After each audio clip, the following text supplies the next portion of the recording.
आपने दोस्तों आपका हमारा अपना रक्षित यूट्यूब चैनल से चलते हैं दोस्तों। वीडियो में स्पेन जर्मनी ने चीमा जी को फ्रस्ट्रेटेड कर दिया। देखते हैं दोस्तों किस तरह फ्रस्ट्रेटेड कर दिया, फिर बात करते हैं। नमस्कार दोस्तों, डीडी रेड के एक और एक्शन वीडियो में आप सभी का स्वागत है। मैं हूं आलोक। तो आज जो वीडियो लेकर आया हूं वो वीडियो है कंवर चीमा का। टाइटल है Spanish president coming for contracts of submarines as German chancellor left India.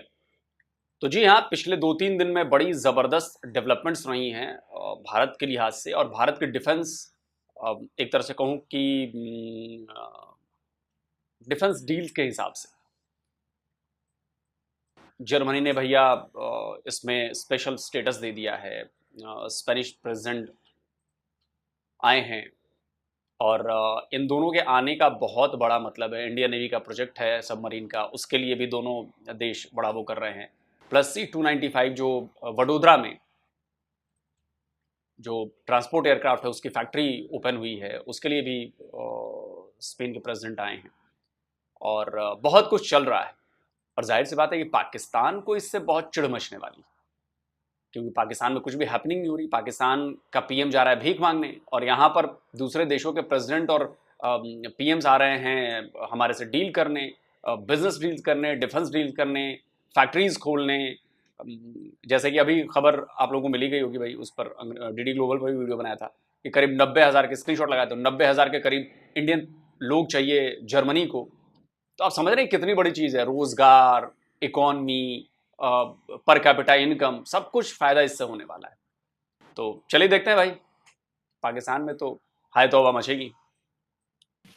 दोस्तों अभी स्पेनिश प्रेसिडेंट जो हैं वो पहुंच रहे हैं इंडिया के अंदर। मज़े की बात यह है कि अभी जर्मन चांसलर का जहाज़ जो है वो इंडिया की हवा से, फ़ज़ाओं से बाहर नहीं निकला, तो स्पेनिश जो है वो इंडिया में आके उतर रहे हैं। इसकी क्या वजह है? इसकी यही वजह है कि दोनों मुल्क जो हैं, जर्मनी एंड स्पेन जो है, वो कम्पीट कर रहे हैं for a contract with India. Back to back visit हो रहे हैं। इंडिया को अपनी नेवल कैपेबिलिटीज बढ़ानी है, 6 एडवांस सबमरीन्स लेनी है। India wants that cutting edge technology, stealth capability indigenously design हो, जो कि इंडिया की मैरीटाइम सिक्योरिटी को और सेल्फ रिलायंस को बूस्ट करे और इंडिया के को जो मैरीटाइम सिक्योरिटी उसको मजबूत करे। अब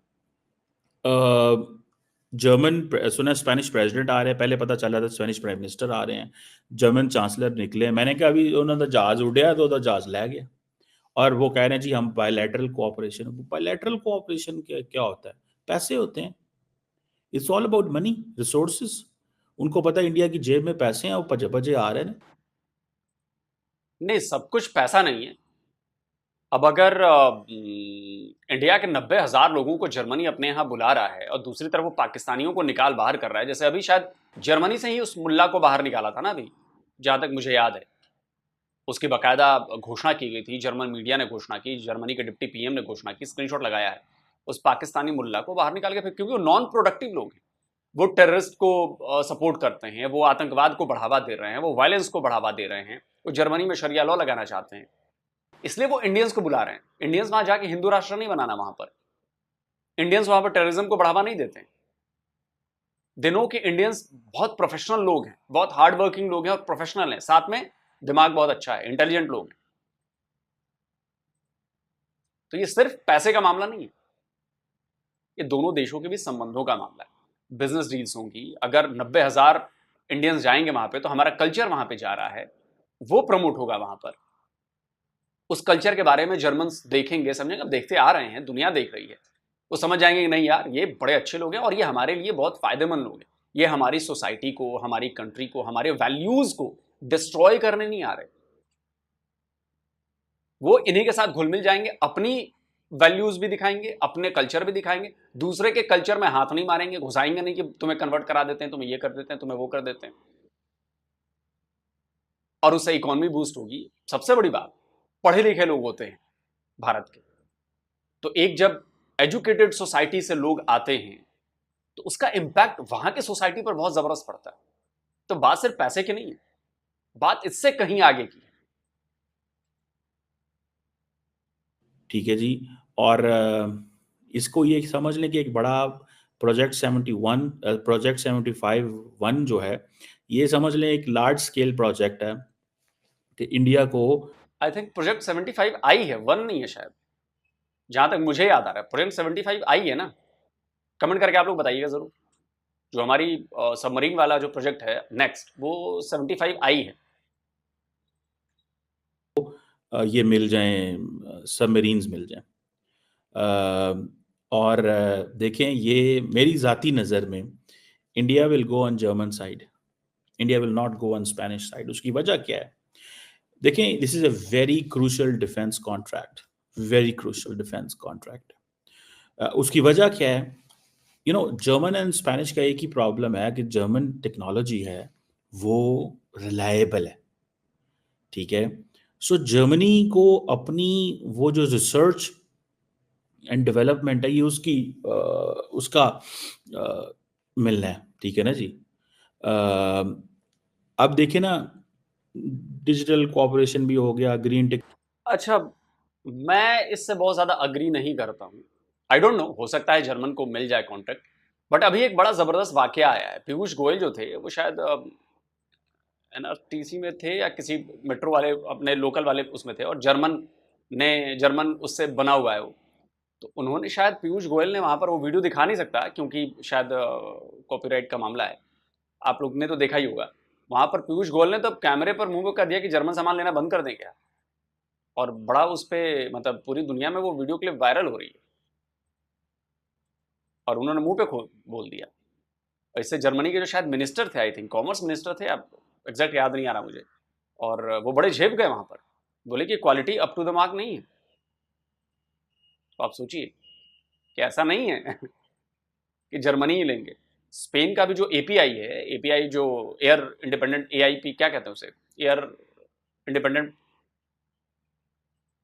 सबमरीन्स में लगता है ना, एआईपीज, एयर इंडिपेंडेंट प्रोपल्शन, शायद यही नाम। तो टर्मिनोलॉजी में दिमाग से निकल रहा मुझे। तो एपीआई या एआईपी, एपीआई कहते हैं शायद, हाँ एपीआई ही कहते हैं शायद उसे, नहीं एआईपी कहते हैं, एयर इंडिपेंडेंट प्रोपल्शन, कुछ इस टाइप की चीज़ है। तो उसमें स्पेन का भी बहुत अच्छा है और जर्मन का भी अच्छा है, नो डाउट। बट अब देखते हैं भाई किसको जाता है। ग्रीन टेक्नोलॉजी भी होगी, रीन्यूएबल भी होगी, सारा कुछ होगा, बड़ी बातें चलती रही हैं, ठीक है जी। अभी वो कल पहुंच रहे हैं, ठीक है, प्रेसिडेंट साहब जो हैं उनके, और इंडिया स्पेन जो रिलेशंस हैं, कहा जा रहा है कि पिछले 18 सालों के अंदर ये एक सिग्निफिकेंट दौरा है स्पेन का, स्पेन की लीडरशिप का। लेकिन मुझे याद, आई थिंक पिछले साल या उससे पिछले साल प्राइम मिनिस्टर मोदी जर्मनी गए थे, और जर्मनी को ये भी एक एडवांटेज है कि it's closer with the Americans, ठीक है, क्योंकि स्पेनिश भी हैं, लेकिन स्पेनिश की पोजीशन जो है ना, वो, मेरी असेसमेंट है, स्पेनिश पोजीशन जो है, अमेरिकन खुश नहीं है स्पेन से। लेकिन इंडिया भी बहुत सारी चीज़ों को नोट करता है, क्योंकि जो स्पेनिश ने पोजीशन ली है फ़लस्तीन के ऊपर और इज़राइल के ऊपर, वो अमेरिकन को अच्छे नहीं लगे। स्पेनिश ने एक तो कहा कि हम 2 स्टेट सोल्यूशन, फ़लस्तीन को रिकग्नाइज करते हैं एंड ऑल, सारी सिचुएशन वो बात कर रहे हैं। दूसरी जो सी चीज़ है वो ये है कि जर्मनी बड़ी टफ लाइन लेता है फ़लस्तीन पे, हमास पे। अमेरिकन के साथ उनकी वो कंप्लीटली, वो जैसे कहते हैं ना, सिंक है। ये जो ये चीज़ें जो हैं, सारी बात है, इंडिया इन चीज़ों को मद्देनज़र रखता है, ठीक है जी। इंडिया और स्पेन के अच्छे मामलात हैं, आईटी, इंफ्रास्ट्रक्चर, रीन्यूएबल, इधर-उधर। लेकिन अब देखें कि सबको, अगर 18 साल बाद स्पेनिश लीडरशिप को इंडिया आना पड़ा है, लेकिन मैं आपको एक बात बताऊँ, अभी हाल ही में जर्मनी ने क्या किया है कि जर्मनी, अच्छा इस चीज़ को वैसे मैं चाहता हूँ कि इसको डिस्कस करूँ, जो India middle east Europe economic corridor की बात की थी, इंडिया इसको, जैसे फॉर एग्जांपल इंडिया जो है, जब उसका दिल करता है तो वो हर मीटिंग के अंदर, बायलैटरल मल्टीलैटरल मीटिंग के अंदर कुछ चीज़ों को याद रखता है, ठीक है ना जी। ग्लोबल साउथ को याद रखता है, हमने वैक्सीन दी, इसको याद रखता है। लेकिन India largely, this India middle east economic Europe जो कॉरिडोर है, इसको उतना याद नहीं रखा। हाँ, कल ये डिस्कस ज़रूर हुआ है, ठीक है ना जी। वहाँ पे ये चीज़ डिस्कस ज़रूर हुई है जब जर्मनी के साथ उन्होंने कहा जी हम सपोर्ट करते हैं, लेकिन या तो इंडिया के पास अभी कोई प्रॉपर ब्लूप्रिंट नहीं है, और India is facing hurdles, India को हर्डल्स नज़र आ रहे हैं, या मिडल ईस्ट वालों को भी अमेरिकन्स ने आंख मार दिया है कि गो स्लो ऑन दिस। तो India is not getting all that, जो होता है ना, उनको वाइब्स नहीं आ रही, ठीक है ना जी। इंडिया अब आप तक वाइब्स नहीं पहुंच रही हैं सर, तो इसका कोई उपाय नहीं है, क्योंकि आपको तो नैरेटिव बनाना है। आपने आपसे कुछ ही दिन पहले MBZ का बयान नहीं सुना था? उन्होंने इसके बारे में बयान दिया है और इस पर चर्चाएं हो रही हैं। मिडिल ईस्ट कॉरिडोर पे चर्चाएं बहुत हो रही हैं, काम चल रहा है। अभी तो खुद इजराइल ने यूएन में इसका जिक्र किया, मिडिल ईस्ट कॉरिडोर का। अभी चूंकि वहां पे वॉर छिड़ी हुई है, इसलिए अभी उतनी चर्चा नहीं हो रही है, बट ऐसा नहीं है, काम चल रहा है उस पर। अब आई डोंट नो कि आप तक कितनी खबरें पहुंचती हैं, लेकिन काम चल रहा है। और एकाएक वो अवतरित हो जाएगा, फिर आप कहेंगे अरे इंडिया बड़ा चालू है, चुपके से चर्चा भी नहीं कर रहा था, चुपके से इसने बनाकर चालू कर दिया। जैसे INSTC के साथ हुआ, international north south transport corridor चालू हो गया ना वो, रशिया और इंडिया के बीच में। उसमें ईरान भी है, उसमें अजरबैजान भी है, उसमें और भी कंट्रीज हैं। चालू हो गया ना वो, बहुत चर्चा नहीं हुई थी उसकी, लेकिन तैयार होकर चालू हो गया। कुछ हिस्सा बचा हुआ, धीरे धीरे हो रहा है, माल तो आ रहा है वहां से। रशिया से चलकर माल बॉम्बे भी पहुंच रहा है और बाकी जगहों पे पहुंच रहा है। उसमें रोड्स का इस्तेमाल भी हो रहा है, उसमें ट्रेन का भी इस्तेमाल हो रहा है, उसमें शिप्स का भी इस्तेमाल हो रहा है। मल्टी ट्रांसपोर्ट मोड है और वो कॉरिडोर चालू है। एक दिन खबर आ जाएगी आपको कि यहां से भी काम चालू हो गया। इंडिया को वाइब्स नहीं आ रही, ठीक है। सो लेट्स सी ये क्यों वाइब्स नहीं आ रही। और जर्मनी के चांसलर ने कल बात की है, देखें recently Greek prime minister India आया हुआ थे।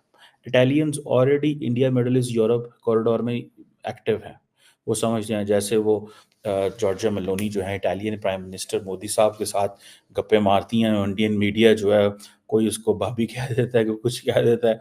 अब वो पता है लोग हमारे जो है ना, वो फिर साउथ एशिया के जो लोग हैं वो मीम्स बनाने में, मजाक में, सोशल मीडिया के इस्तेमाल में तो फिर खीर कर देते हैं ना। तो ये चीज़ें तो हमारी समझ में आती हैं, लेकिन जैसे वो कहते हैं ना कि अब देखना ये है कि जो जर्मन एक कंपनी है TKMS, ठीक है जी, ये एक मरीन सिस्टम्स कंपनी है, उसने इंडिया की एक स्टेट रन है माज़ोगॉन डॉक का शिप बिल्डर, उसके साथ ये एक बड़े कॉन्ट्रैक्ट किए हुए हैं। आपको पता है कि जर्मन्स के ऊपर प्रेशर बहुत ज़्यादा है कि वो और बहुत सारी कंपनियों के काम कर रहे होते हैं। आपको पता है ये जो सबमरीन्स मैन्युफैक्चरिंग है ये बड़ी टेक्निकल चीज़ है। पहली बात तो ये है कि आपने किसी कंपनी के साथ मुआहदा किया, फिर आपको डॉकयार्ड चाहिए, फिर आपको शिप बिल्डर चाहिए, फिर आपको मतलब बहुत सारी चीज़ें चाहिए होती हैं। ये प्रोक्योरमेंट प्रोसेस बड़ा लेंथी होता है। मुझे पता चला था कि रिसेंटली आई थिंक पाकिस्तान की कुछ सबमरीन्स जो हैं वो रोमानिया में बनती हैं, और वो रोमानिया में कैसे बनती हैं कि रोमानिया के जो शिप बिल्डर्स हैं वो बनाते हैं, ठीक है जी। कॉन्ट्रैक्ट हमारा किसी और के साथ होता है, लेकिन वो जो फैसिलिटी है वो हमें रोमानियंस देते हैं क्योंकि उनकी फैसिलिटी खाली है। अच्छा, अब उनके पास सारा कुछ मौजूद होगा जो जो सबमरीन बनाने के लिए चाहिए होते हैं।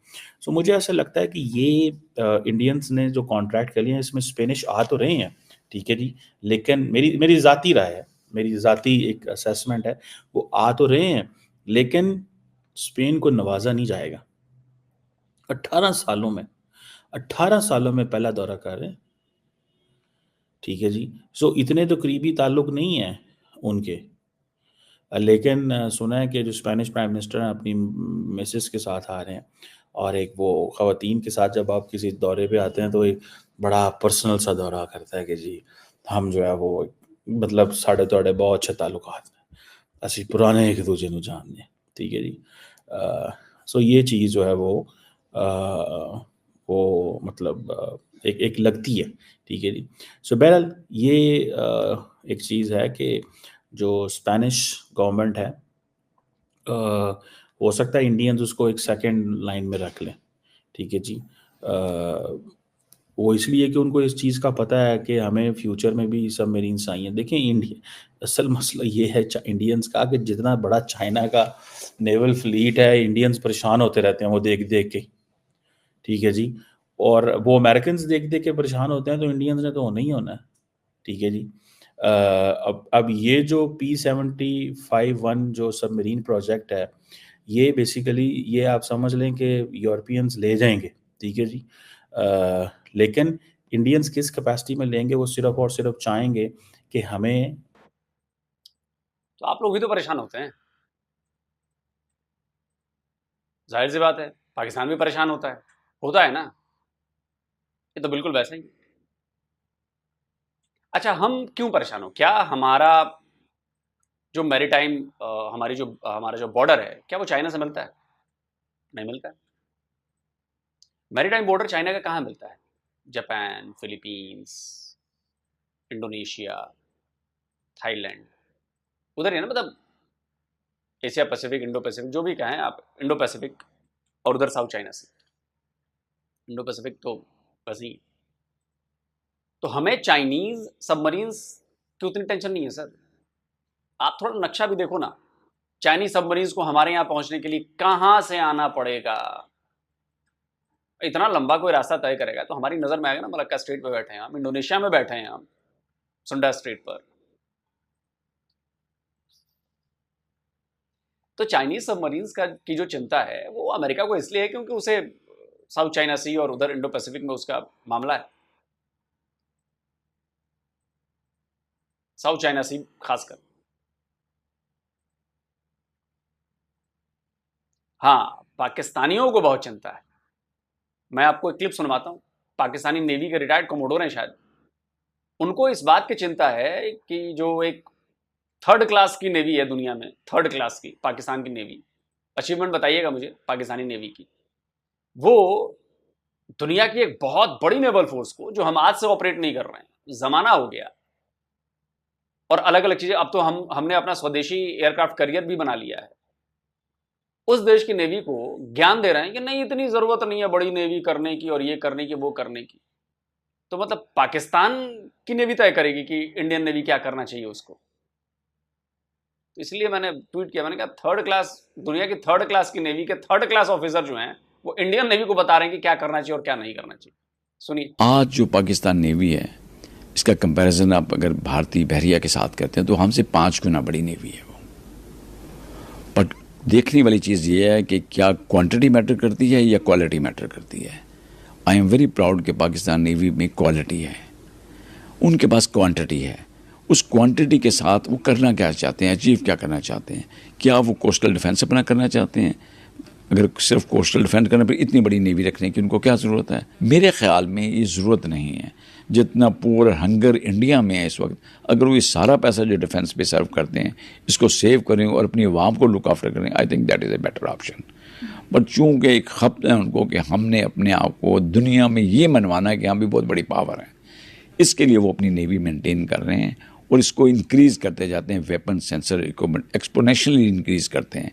अभी एक नया उन्होंने सागरमाला के नाम से ऑपरेशन शुरू किया है जिसमें पूरा वो रीवैम्प कर रहे हैं, अपने पोर्ट्स को, हार्बर को, मैरीटाइम इंफ्रास्ट्रक्चर डेवलप कर रहे हैं। तो इतना बड़ा इंफ्रास्ट्रक्चर डेवलप करने की क्या ज़रूरत है या नहीं, इसका एक ट्रू एनालिसिस करने की ज़रूरत है इंडियंस को, और फिर उनकी गवर्नमेंट और अवाम को सोचना चाहिए कि वो कर क्या रहे हैं वहाँ पे, why there wasting so much of money. अब बताइए, पाकिस्तानी नेवी के बंदे का, ये ऑफिसर का ये मेंटल लेवल है, ये मेंटल लेवल है कि वो हमें ज्ञान देने चलें।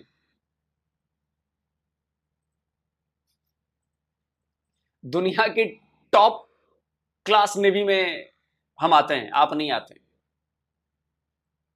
दुनिया के टॉप नॉच वॉरशिप्स और टेक्निकल चीजें और वो चीजें हम उड़ाते हैं, आपकी नेवी नहीं आती। मतलब ये तो बात वो हो गई कि मतलब गली मोहल्ले के स्कूल में पढ़ा आदमी आईआईटी के बंदे को ज्ञान दे रहा हो कि आईआईटी को ऐसा करना चाहिए। आप समझ रहे हैं? तो पाकिस्तानी नेवी और इंडियन नेवी में यही फर्क है। लेकिन चूंकि व्यूअरशिप लेनी है, ऐसी बातें करेंगे तभी तो लोग देखेंगे।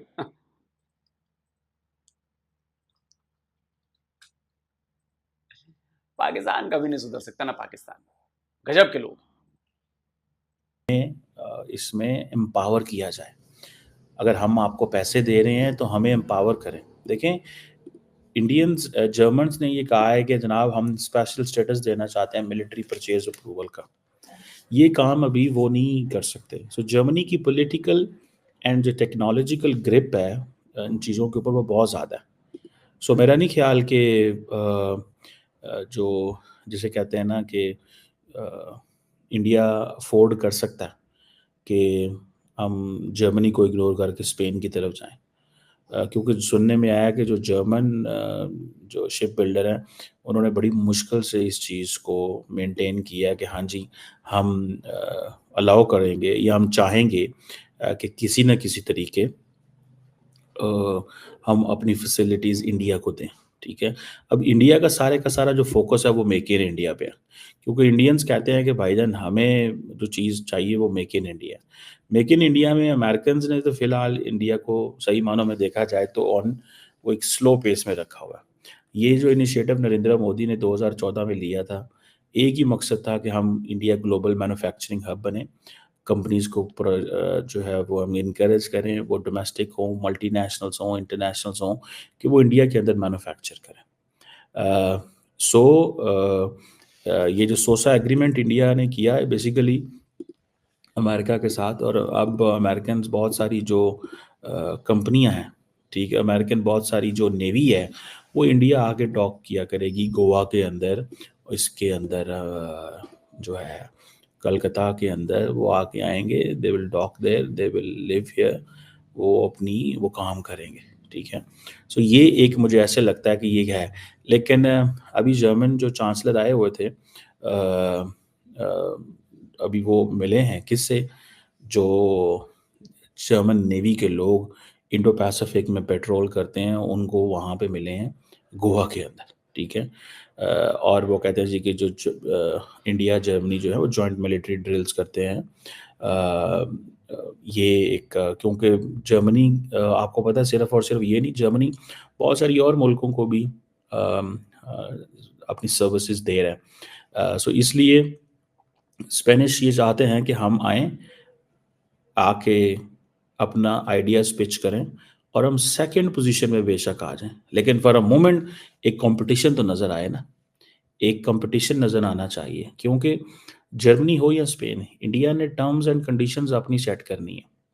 वो इसलिए सेट करनी है कि जर्मनी के लिए हो सकता है इंडियंस थोड़ा सा केयरफुल रहें, बिकॉज उनकी टेक्नोलॉजी का, जैसे मैंने शुरू में आपको कहा था कि अच्छी है। लेकिन स्पेन वगैरह जो है इनसे वो कहेंगे कि आए हमारे पास, आगे हमारे बच्चों को तैयार करें। देखिए, इंडिया चाहता है कि हम अपने हाथ सीधे करें, अपने हाथ सीधे करें। अगर हमने अपने हाथ सीधे ना किए, अपने बच्चों को ट्रेनिंग ना दी, तो फिर चीज़ें नहीं होंगी। ठीक है जी, अभी आपको पता है कि जो जर्मन डिफेंस मिनिस्टर है वो पिछले साल इंडिया आए थे, और वो बड़ी लंबी चौड़ी एक डिफेंस पार्टनरशिप के ऊपर लंबी चौड़ी बात कर गए, वेपन्स डील, वो सारे चाहते हैं कि इंडिया के लिए हम चीज़ें इजी करें। उसकी वजह ये है कि अमेरिका की तरफ से है एक सिग्नल कि ठीक है आप करें इनको। अभी यूरोप वेस्ट के दरवाजे खोले, आपको पता है द मोमेंट ये सारे वेस्टर्न ममालिक इकट्ठे हो जाते हैं, मिसाल के तौर पे अगर उनका इंडिया से कोई प्रॉब्लम हो गया तो आप देखिएगा स्टेप बाय स्टेप सारे पीछे होना शुरू हो जाएंगे। ठीक है, एक चीज़ रोक देंगे, दूसरी चीज़ रोक देंगे इंडिया के लिए, तीसरी चीज़ रोक देंगे। लेकिन इंडियंस क्या कर रहे हैं कि इंडियंस जो उनके साथ कर रहे हैं कि इंडियंस ज़्यादा तो वहाँ पे पहुँचे हुए हैं यूरोप के अंदर, जो इंडिया की जो सॉफ्ट पावर है ना उसका डियास्पोरा है। ठीक है, इंडिया अपने आप को वेपन्स जो प्रोक्योर करना चाहता है, या इंडिया अपने जो एक्सेस वेस्टर्न डिफेंस मैन्युफैक्चरिंग कंपनियों में रखना चाहता है, या अपने आप को मॉडर्नाइज करना चाहता है, या जर्मन टेक्नोलॉजी के पीछे जा रहा है, अपनी एक रोबस्ट डिफेंस इंडस्ट्री चाहता है, ये सारे का सारा वो करना चाहता है। लेकिन इंडिया डबल वेज है कि अपने घर में भी बनवाओ, अपनी मैन पावर भी इनसे ट्रेन कराओ, अपने लोग भी बाहर भेजो, वो रेवेन्यू भी भेजें, एंड देन इंडियन नेशनलिज्म भी लोगों के अंदर पिच करो। Because if there is no Indian nationalism, तो ये जो इंडियंस को इंडिया वो बाहर भेज रहे हैं वो तो उधर के उधर ही रह जाएंगे। लेकिन लार्जली एक चीज़ याद रखें, जो भी हो, लोग जैसे भी हों, एक ख़ास परसेंटेज होती है जो नहीं आती, जो मर्जी हो जाए। देखो सर, उधर के उधर रह जाते हैं, लेकिन बहुत बड़ा फर्क है। आज क्यों इंडियन डायस्पोरा की चर्चा पूरी दुनिया में है, आज क्यों इंडियन डायस्पोरा को एक बहुत मजबूत नजरिए से देखा जाता है, इसकी वजह यह है कि भले ही वो विदेशों में रह रहे हैं, उनकी तीसरी चौथी जनरेशन्स विदेशों में रह रही हैं, लेकिन भारत के प्रति उनका प्यार कम नहीं हुआ है। वो कहीं ना कहीं किसी न किसी लेवल पर वो भारत के लिए काम कर रहे होते हैं, वो अपने भारत को प्रमोट कर रहे होते हैं, वो अपने कल्चर को आगे ले जा रहे होते हैं जिसका सीधा जुड़ाव भारत से है। तो भारत का नाम दूसरे लोगों की जुबान पर लाते हैं और कई जगह पे अहम की रोल में बैठे हुए हैं, चीजों को सेट करने में, चीजों को आगे बढ़ाने में, प्रेजेंट करने में इस डायस्पोरा का बहुत बड़ा हाथ है। तो वो आए या ना आए, वो काम अपनी मातृभूमि के लिए कर रहे हैं। और ये सिर्फ अमेरिका में या यूरोप में नहीं, इंडिया का डायस्पोरा जहां भी है, भाई इंडियन डायस्पोरा से अगर कोई मुझे देख रहा है तो प्लीज आप लोग कमेंट करके बताइएगा क्या मैं गलत कह रहा हूं। वो कहीं भी हो, दुनिया के किसी भी हिस्से में हो, भारत को प्रमोट जरूर करते हैं और वो भारत के लिए काम करते हैं, भारत के फायदे की बात करते हैं। और आपने डिफेंस की बात कही है कि आपको पता है कि भारत का जो डिफेंस एक्सपोर्ट है उसके सबसे बड़े जो इंपोर्टर है वो कौन है? सबसे बड़ा इंपोर्टर तो अमेरिका है। ये स्क्रीनशॉट लगा रहा हूं, अमेरिका है, अर्मेनिया है, एक और कोई देश है, आई थिंक यूके है, अब याद नहीं आ रहा। ये हमारे सबसे बड़े इंपोर्टर हैं हमारे डिफेंस इक्विपमेंट्स के, और ये धीरे धीरे और ज्यादा बढ़ने वाला है। तो बात ये नहीं है कि वो पीछे खींच लेंगे हाथ तो हम जो है वो कुछ नहीं कर पाएंगे। ये बात भारत भी समझता है, इसलिए भारत लोकल मैन्युफैक्चरिंग पे, ट्रेनिंग पे, उस टेक्नोलॉजी को समझने पर जोर दे रहा है। और आज से नहीं दे रहा, काफी लंबे टाइम हो गया, अब 1 डिकेड तो बीत ही चुका है। और उसका फायदा ये हुआ है कि अब हम मेन गेम में आ रहे हैं, डिफेंस प्रोडक्शन। हम JF-17 की तरह असेंबल नहीं कर रहे हैं क्या है वो कैमरा में, PF कैमरा में, PSC कैमरा जो भी है। वो उनका देखें, हमारे यहाँ पे इंडिया के अंदर कोई दूध और शहद की नहरें तो नहीं बहती ना। वहाँ पे भी चंद शहरों के अंदर तरक्की है, ठीक है। बाकी तो वहाँ पे जब आप देखते हैं इतनी बड़ी आबादी है, उस तरह रिसोर्सेज नहीं है, इंफ्रास्ट्रक्चर अभी बन रहा है, ठीक है। So it's taking a lot of time. Poverty का लेवल है, पर कैपिटा इनकम अभी $2500 है, ठीक है। एक खास 500 600 700 मिलियन बंदा जो है वो एक कंफर्टेबल 600 700 मिलियन बंदा एक कंफर्टेबल पोजीशन में, बाकी 700 800 मिलियन बंदा जो है उसको बहुत कुछ चाहिए। सो दैट्स व्हाई इंडियन लोगों के अंदर पैशन है, कंपटीशन है, इर्द गिर्द बच्चे देखते हैं फलाना इधर चला गया, वो उधर चला गया, तो वो भागते हैं, दौड़ते हैं कि यार हमें भी उधर जाना है। एंड देन डिजिटल मीडिया का ज़माना है, लोग देखते हैं कि सोशल मीडिया पे अच्छा वो भी अमेरिका चला गया, वो भी अमेरिका चला गया, वो इंग्लैंड चला गया, तो वो normally nobody wants to come back. So that's why India wants कि हमारा ये जो नेशनलिज्म प्रोजेक्ट है ये इतना मजबूत हो कि पीपल शुड कम बैक। जो स्पिरिट सर जिसको आना है वो आ रहे हैं, इसमें किसी को कोई शक नहीं होना चाहिए। और रही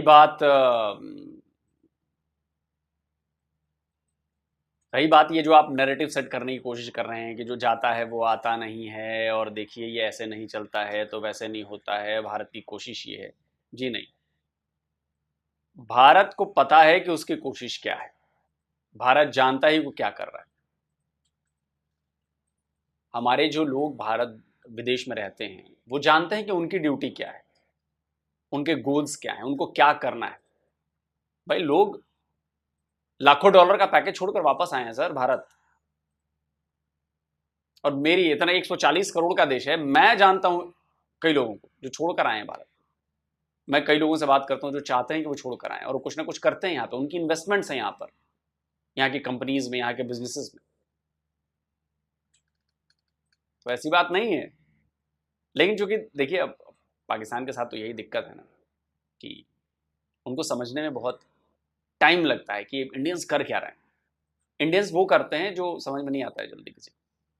ये पिछले 70 साल का नतीजा है कि आज हमारा डायस्पोरा इतना मजबूत है। ये पिछले 10-15 साल की मेहनत है कि आज हमारे यहाँ इन्वेस्टमेंट हो रही है, फैक्ट्रीज आ रही हैं, सारे काम हो रहे हैं।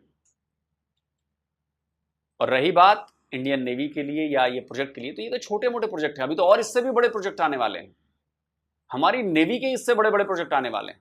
अभी एक रिपोर्ट पढ़ रहा था मैं, आपको आइडिया नहीं है, 250 से ज्यादा, स्क्रीनशॉट लगाता हूं, 250 से ज्यादा नेवी के प्रोजेक्ट्स एडवांस स्टेजेस में हैं जो चल रहे हैं। अभी मैं खबर पढ़ा, अभी एक खबर में पढ़ा था, 250 से ज्यादा जो हैं प्रोजेक्ट नेवी के, वो अभी एडवांस स्टेज में चल रहे हैं। तो भी इंडियंस को जल्दी पता नहीं चलता है, लेकिन हम बैठे हैं। आप बताइए कमेंट करके, जल्दी मिलता हूं एक और नए वीडियो के साथ। नमस्कार, जय। तो अगर आप चाहते हैं मुझसे बात करना, मुझसे कोई सवाल पूछना, तो फैन कॉल पर आप मुझसे कनेक्ट हो सकते हैं। फैन कॉल में ये सुविधा है कि आप अपने हिसाब से वहां पर जाकर टाइम स्लॉट बुक कर सकते हैं कि आपको फलाने दिन मुझसे बात करनी है, फलाने टाइम पे मुझसे बात करनी है। लेकिन ये भी बता दूं कि ये पेड सर्विस है।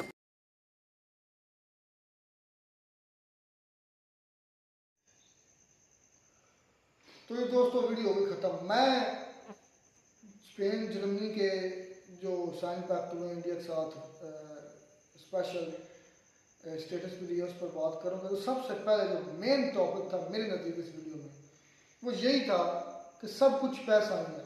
मतलब जब भी हम बात करते हैं ना, इंडिया और पाकिस्तान का कंपैरिजन करते हैं, तो हमारे जहनों में अक्सर ये ख्याल आता है कि इंडिया के पास इस पर पैसा बहुत ज़्यादा आ गया है, जिसकी वजह से इंडिया की इज्जत होती है और हमारी इज्जत नहीं होती। नहीं, ऐसा नहीं है। पैसा सब कुछ नहीं होता। पैसा आई दुनिया में सब कुछ ही है। नहीं, मैं बताता हूँ, आप गलत जा रहे हैं। अच्छा, एक अमीर बंदा है, करोड़ों का मालिक है, और एक गरीब बंदा इखलाक वाला है, और एक अमीर बंदा करोड़ों वाला है लेकिन उसके पास इखलाक अच्छे नहीं है। आप नज़दीक माशी इज्जत किसकी होगी, जिसको रिस्पेक्ट मिलेगी? नहीं देखें कि आज तो उल्टी चल रहा है, आज तो पैसे वाला को मिल रही है, ऐसा नहीं है। नहीं, बिल्कुल भी ऐसा नहीं है। सारे पैसे वाले नहीं, वो पैसे वाला जिसके इखलाक अच्छे उसको तो फिर दुगनी इज्जत मिलेगी ना। आप देखें, मैं अपने गांव से मिसालें दूँ तो कई ऐसे पैसे वाले जिनको मैं अब वो नाम नहीं लेना चाहता। रिसेंटली एक अमेरिका में गया हुआ है हमारा वो वापडा का कपल ऑफिसर था। क्या उसके घर को पैसे की कमी है? उसका जो लहजा है, उसका जो मतलब कि रवैया है, क्या आपको लगता है कि इज्जत वाला है? उसको कोई इज्जत देता है? तुम देते हो उसको इज्जत? नहीं। मैं देता हूँ उसको इज्जत? बिल्कुल भी नहीं। वजह क्या? गुरूर उसका, अना उसकी बोल चाल, उसके अखलाक।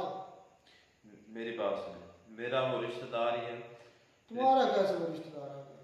अब मैं वीडियो के बाद बताऊंगा। अच्छा, लेकिन मुझे जितनी मर्तबा मिला है ना, मुझे उसने कोई ना कोई नसीहत की है और अच्छे अखलाक के साथ मिला। मैं तो अपनी बात करूँगा, मुझे लोगों का नहीं पता लोगों के साथ क्या कर, क्योंकि मैंने उसको बदतमीजी के साथ किसी बात करते हुए भाई नहीं देखा, और मैं तो उसकी रिस्पेक्ट करता हूँ। ये सच है कि जो उसने मेरे साथ उसके पैसे की वजह से रिस्पेक्ट करता है? मैं उसके खिलाफ की वजह से कर रहा हूँ। पैसे की वजह से क्यों नहीं करता? पैसे का मुझे से क्या देन देना है? That's it. मैं भी यही बोलना चाहता था आपसे, यही चीज है। पैसा नहीं है सब कुछ। पाकिस्तानी बावले हैं कि पैसा सब कुछ, इंडिया के पास पैसा आ गया तो इंडिया किस नहीं, इखलाक।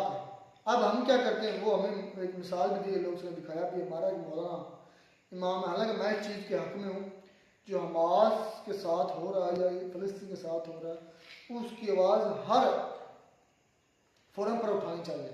मैं इस चीज़ के मैं भी हक में हूँ। लेकिन जो शरिया लॉ की बात करते हैं ना जाकर स्पेन में या जर्मनी में, वो फिर अपने आप को एक्सपोज करते हैं। कैसे? हमारे मुल्क में शरिया लॉ है, जब हम अपने मुल्क में नहीं लगवा सकते तो हम दूसरे मुल्क पर कैसे करें? इसकी सबसे बड़ी मिसाल है, आपको पता, नबी पाक सल्लल्लाहु अलैहि वसल्लम को किसी औरत ने कहा था कि मेरा बेटा जो है ना वो गुड़ खाता है, रुकता नहीं है, आप मना फरमाया तो हो सकता मना फरमाया। तो वो बच्चे गली में खेल रहे, नबी पाक सल्लल्लाहु अलैहि वसल्लम ने मना नहीं फरमाया था। क्यों? क्योंकि उस खुद नबी पाक सल्लल्लाहु अलैहि वसल्लम ने गुड़ खाया हुआ था। क्यों? इसलिए उन्होंने फिर साबित किया अखलाक से कि जो मैं काम खुद कर रहा हूँ वो उससे मैं दूसरे को कैसे मना कर सकता हूँ? फिर 2-3 दिन गुजरने के बाद नबी पाक सल्लल्लाहु अलैहि वसल्लम ने नसीहत फरमाई थी उनको, उस बच्चे को, क्योंकि उन्होंने खुद फिर गुड़ नहीं खाया हुआ था। यार ऐसा ही है ना, अब मैं फर्ज कर ले अक्सर अब वो मौलाना जो एक्सपेल हुए इटली से, मैं उनकी बात कर रहा हूँ, मैं बात कर रहा हूँ बिहेवियर की। हमारे मुल्क में खुद शरिया ला नहीं है, और हम इटली और स्पेन जर्मनी में शरिया ला की बात करें तो फिर हमारे जैसा है मैं कह कोई नहीं। क्या हमारे मुल्क में है शरिया ला?